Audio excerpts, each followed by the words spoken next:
ভাইয়া গলার আওয়াজ জোরে।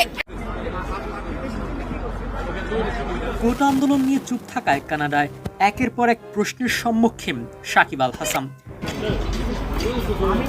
ভাইয়া গলার আওয়াজ। 27 জুলাইয়ের সেই ভিডিও সামাজিক যোগাযোগ মাধ্যমে ঝড়ের গতিতে ছড়িয়ে পড়েছে।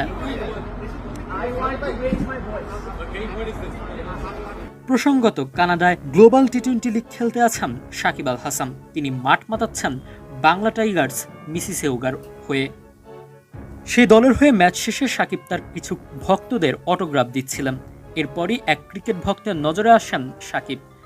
সাকিবকে দেখে ওই ক্রিকেট ভক্ত বলেন, চোখে না হয় দেখো কম, বিবেকটাও কি নিয়ে গেছে জম? প্রত্যুত্তরে সাকিব বলেন, আপনি দেশের জন্য কি করছেন?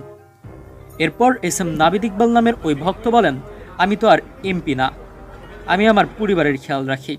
এরপর সাকিব আরও কয়েকবার বলতে থাকেন, আপনি দেশের জন্য কি করছেন?